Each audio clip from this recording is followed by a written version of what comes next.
সিরিয়ার president Bashar আল আসাদ ক্ষমতাচ্যুত হওয়ায় এক ভিডিও বার্তায় উচ্ছ্বাস প্রকাশ করেছেন ইসরায়েলের প্রধানমন্ত্রী বেনিয়ামিন নেতানিয়াহু। তিনি বলেছেন, বাশারের পতন ইরান ও হিজবুল্লাহর বিরুদ্ধে ইসরায়েলি বাহিনীর অভিযানের সরাসরি ফলাফল। মাত্র 12 দিনের সামরিক অভিযানে 8 ডিসেম্বর সিরিয়ার রাজধানী দামেস্কের নিয়ন্ত্রণ নিয়েছে দেশটির সরকার বিরোধী বিদ্রোহীরা। এই অভিযানের নেতৃত্ব দিয়েছে সিরিয়ার সশস্ত্র রাজনৈতিক গোষ্ঠী হায়াত তাহরির আল শাম।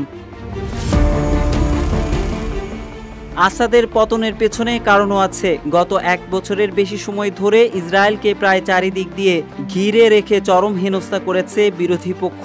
বিদ্রোহী গোষ্ঠীদের দখলে সিরিয়া চলে যাওয়ায় আনন্দিত ইসরায়েল, কেননা এই বিজয়ের মাধ্যমে ছেদ করা গেছে প্রতিরোধ অক্ষের। কিন্তু এই মুহূর্তে সামাজিক যোগাযোগ মাধ্যমে সিরিয়ার বিদ্রোহীদের যেসব ভিডিও ভাইরাল, তার একটি দেখলে নেতানিয়াহুর জ্বর চলে আসার উপক্রম হতে পারে।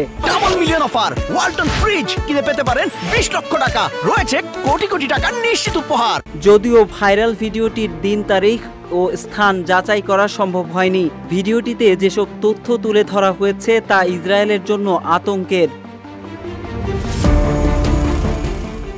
ধারণা করা হচ্ছে, সিরিয়ায় নজিরবিহীন জয় পাওয়ার পর বিদ্রোহী গোষ্ঠীর উদযাপনের সময় ভিডিওটি ধারণ করা হয়েছে। সেখানে দেখানো বিদ্রোহীদের একজনের বক্তব্যে বোঝা যাচ্ছে তাদের পরবর্তী টার্গেট জেরুজালেম, অর্থাৎ সিরিয়ার বিদ্রোহীরা এবার ইসরায়েল দখল করার হুমকি দিচ্ছে। যে ভিডিওটি এখন অনলাইনে ভাইরাল, ভিডিওটিতে দেখানো বিদ্রোহীদের বার্তায় আল আকসা মসজিদের দিকে যাত্রা করবে বলে বলা হচ্ছে। ভিডিওটিতে সশস্ত্র যোদ্ধারা জানিয়েছে তাদের পরবর্তী লক্ষ্য ফিলিস্তিনকে ইসরায়েলের দখল থেকে মুক্ত করা। এদিকে ইহুদি রাষ্ট্রটির জন্য যে হুমকি আছে তা আগে থেকেই জানে তারা। বিশেষত বিদ্রোহীদের অধিকাংশই কট্টর ইসলামী মতাদর্শের বলে বলা হচ্ছে, যা আতঙ্কের কারণ হতে পারে ইসরায়েলের জন্য।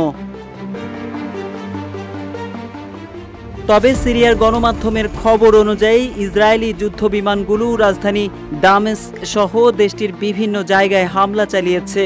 যেসব জায়গায় হামলা চালানো হয়েছে তার মধ্যে রাসায়নিক অস্ত্র উৎপাদন সংক্রান্ত একটি গবেষণা কেন্দ্র আছে বলেও খবর দিয়েছে স্থানীয় গণমাধ্যম।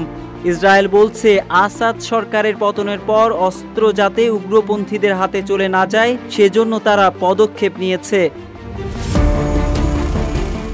এদিকে সিরিয়ার দক্ষিণ অঞ্চলীয় কুনেইত্রা প্রদেশের কৌশলগত অঞ্চলগুলোতে নিজেদের দখলদারিত্ব বাড়িয়েছে ইসরায়েল। খবর আল জাজিরার। সংবাদ মাধ্যমটি জানিয়েছে, সিরিয়ার ভেতরে প্রায় 18 কিলোমিটার পর্যন্ত নিয়ন্ত্রণ নিয়েছে ইসরায়েল।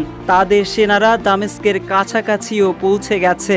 ইসরায়েলি কর্তৃপক্ষ দাবি করেছে তাদের এই পদক্ষেপ সাময়িক এবং এর উদ্দেশ্য হল অধিকৃত গোলান মালভূমির পাশের এলাকাগুলোকে সম্ভাব্য নিরাপত্তা হুমকি থেকে রক্ষা করা। ইসরায়েলি প্রধানমন্ত্রী বেনিয়ামিন নেতানিয়াহু বলছে, সিরীয় সেনারা তাদের অবস্থান ছেড়ে চলে যাওয়ায় তারা বাধ্য হয়েছেন এমন পদক্ষেপ নিতে।